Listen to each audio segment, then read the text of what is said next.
Hey guys, I think we're live now. It's truly a dog world.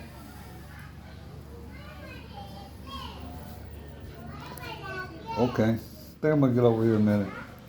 Now, so I won't keep on being misleading with these thumbnails. We will talk about Hello Halo. It's Hollow Hollow Halo Halo.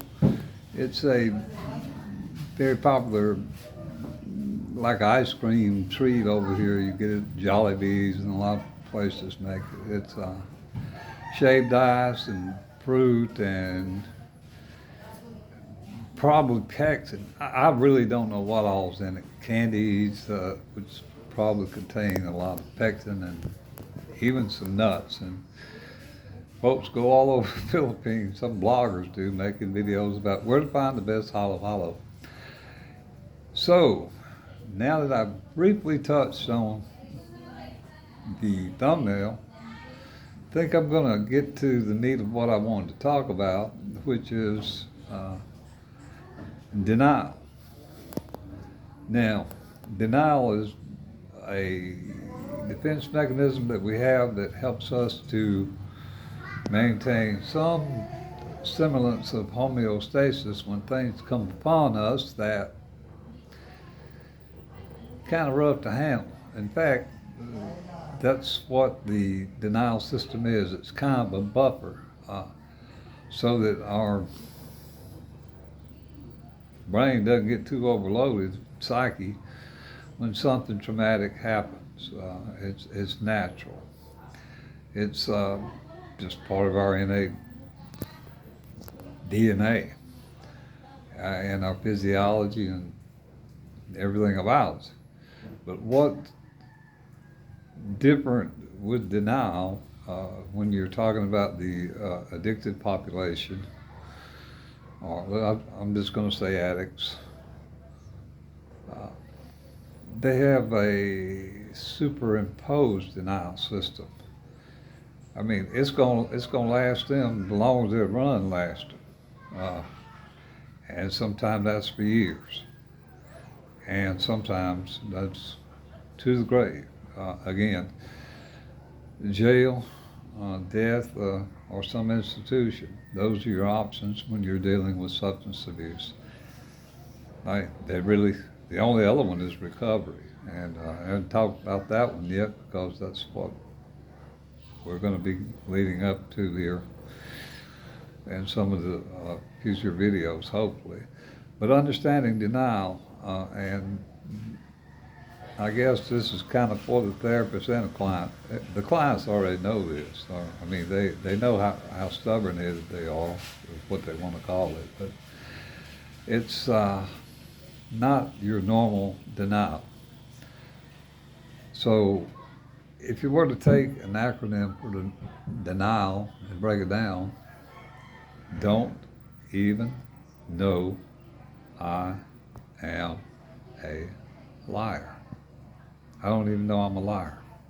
That's how strong the denial mechanism is in people that are suffering and dealing with their addiction. But the denial protects it. It's a protective mechanism. I mean, something makes you feel good, or you believe it makes you feel good, why would you do anything to negate that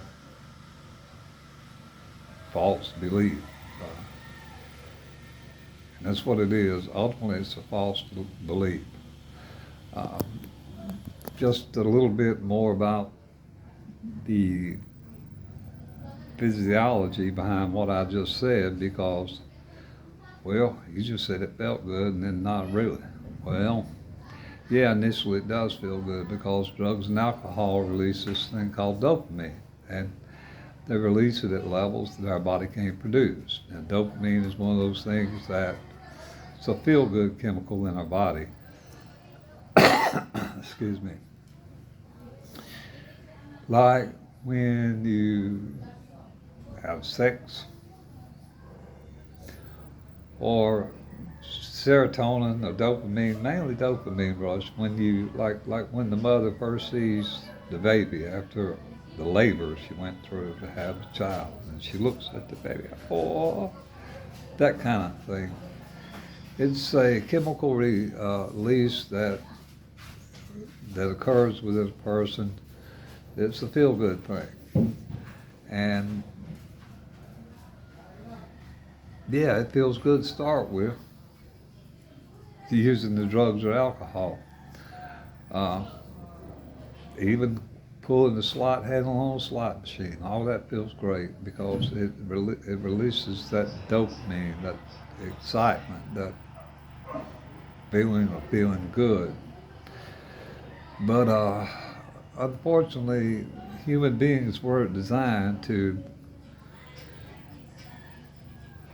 handle the release of dopamine. It's kind of like, I remember my mama saying, boy, you burn the candle at both ends. And that's really what it's like, because every time we use dopamine, those resources are what? Depleted in our body. And because they're produced through the ingestion of cocaine or alcohol or some other chemical or some other action, at a level that our body on itself couldn't produce, it takes a toll on the body. So after a while, it takes more and more and more to boost that serotonin that we used to get, and that dopamine buzz we used to get when we used drugs or alcohol. So denial. I mean, you can use countless examples of how denial affects you in your treatment and your life. Lying about our addiction, lying about anything, especially as it relates to protecting our addiction. Because, again, you ain't gonna find too many honest addicts. Honesty is just not copacetic with maintaining addiction. You can't be both. It's kind of like you can't be here and we can't be there at the same time. Quantum physics in that aspect doesn't apply to an addict. It's just unfortunate that denial continues to be pervasive with the client, to the point that until circumstances get progressively worse. Boy told me one time, I got drunk, blacked out, and crashed my car in the graveyard. Well, for most folks, you say, my God, maybe that's enough. What do you say? Well, got me something else to drink. There's a progression with the addiction and the chemical imbalance and the chemical dependency that we develop on drugs and alcohol very much take a devastating toll on us and on our body. So denial. It's really hard to, if you ever talk to somebody that's a narcissist, they ain't never wrong about nothing. Can't be wrong. If they were wrong, and I guess narcissism is one of those trait characteristics of a lot of professionals, doctors, and in that aspect, I guess it's good. But narcissistic tendencies that when you're dealing with an addict just make that whole experience tenfold in the difficulty.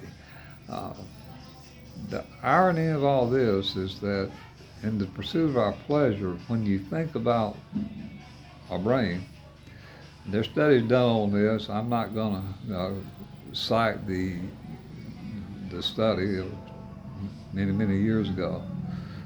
If you're interested enough, go look it up. I might be lying, I might not. You have to take a chance on that. But the studies stated that the human brain is wired for pain. We're wired for pain. We're not wired for pleasure. Why is that? Well, pain is a survival instinct. Stick your finger on the stove, what's it gonna do? It's gonna burn. You're gonna take it off. Don't go out there and fight with a bear. Whatever scenario you can imagine. But we are biologically wired with more pain receptors. So the withdrawal, and I'm getting ahead of myself, I'm rambling, just talking about basic physiology here of the addict, just like me and this nicotine. When we get ready to finally break through the denial and say, okay, well, maybe I do need to look at this. Maybe I got a problem. Maybe I need to even stop. Well, that's all fine and good. That's what we want you to do. That's what you need to do if you want to live. Again, the issue about stopping and staying stopped is twofold. It's easy to stop and it's hard to stay stopped. So what happens when the addict finally decides, well, I've had enough, I'm gonna give it a break, I'm gonna put down the stem, and I'll probably save that tip for Joe Doe over there. He needs worse than I do because he's still got this real bad shape.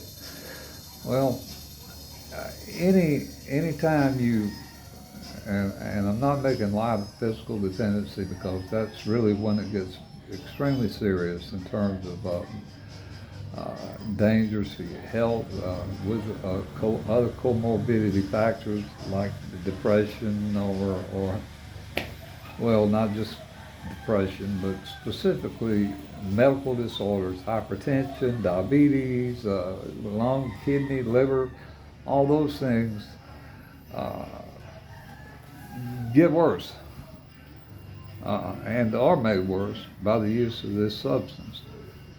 But when you prepare to stop it, guess what?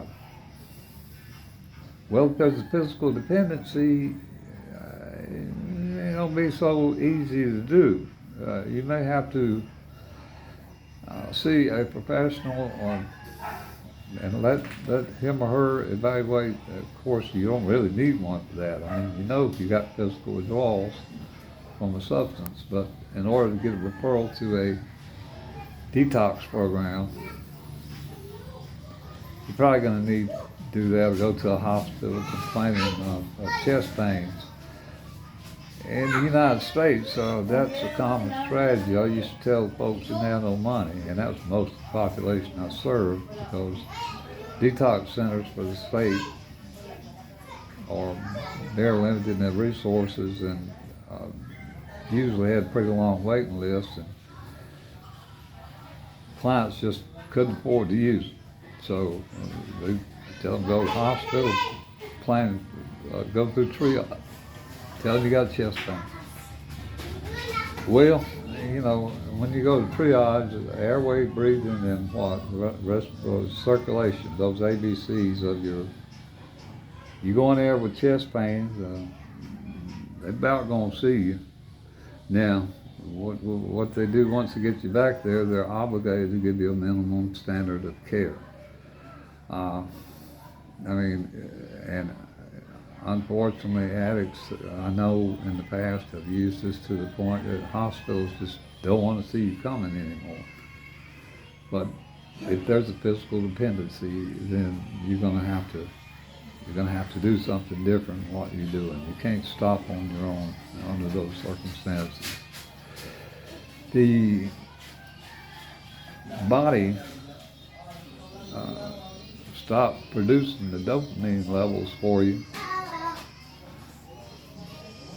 like it normally did way back when you started using. You started exacerbating and aggravating and exaggerating the dopamine levels.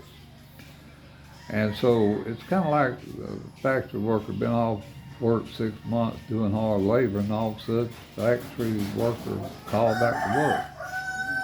Well, your body's the same way. It's going to take a long time for your physiology to adjust again, if it can, again, barring other factors. Let's see, not. Let's just think, assuming you're healthy, okay, no other health issues, then you still are going to be left with the worn out system that you've created from the use of drugs and alcohol, and it's going to take a long time for your body to reacclimate if it can. So, and that's why stopping now is so important. So, understanding that physical addiction to a substance is a bear. I mean, ain't no way about it. It's a bear, and I'm kind of twofold addressing this video to, well, my USA counterparts. They already know all this, and I guess I'm talking to that kind of audience. But I hear a little kid out here. Hey, Joe, I think. Well, anyway, I'll talk to you. Oh, there's a little kid.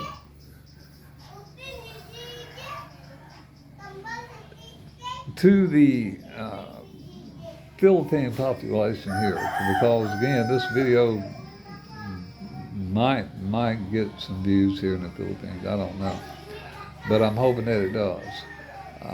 You are in a more difficult situation. I mean, I looked up AA programs here in the Philippines, and there are some meetings. Actually, there are some treatment programs and hospitals. The cost associated with that, I don't know. But for those that don't know it, the Philippines has over 7,000 islands, and they're scattered out. So a person with a problem of substance abuse wanting to get to a meeting, and let's just use where I'm at right now, for example, Mindanao. Well, the closest one to us from my specific location is Dipolog. The Dipolog City is approximately a 4-hour ride from here on a bus, and buses don't run like normal bus schedules. You might get there and it might not. I don't know. There is no schedule.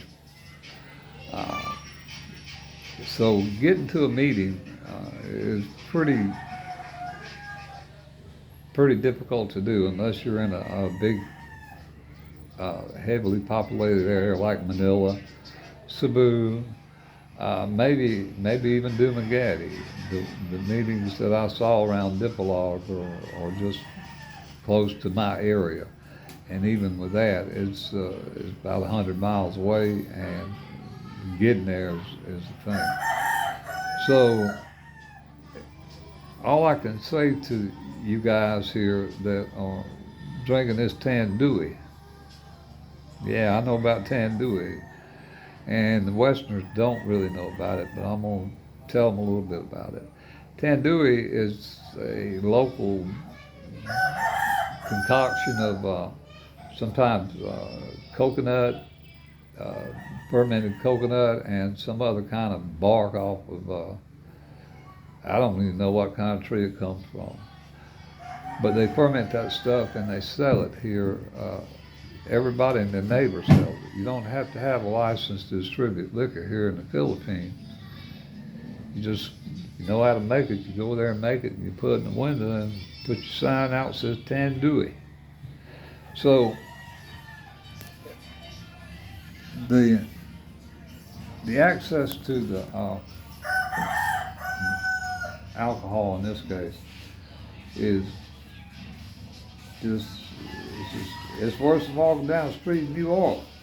For those of you in the States know what I'm talking about. So getting to a treatment center, making a decision to do something different than what you're doing now is critical. I reckon I said all that babbling to say that. it is absolutely critical because, you know, we got one more relapse in us, we got one more drink. Maybe. But we don't know if we got one more recovery. We don't know if we got one more breath. And that's not a threat because addicts and alcoholics have been beaten, pistol whipped, browbeaten by the family, and physically beaten in many cases. And death, in a lot of circumstances, might seem like a relief. But when you get a moment of clarity, and between the hangover and the next drink, something to consider. Paul Long.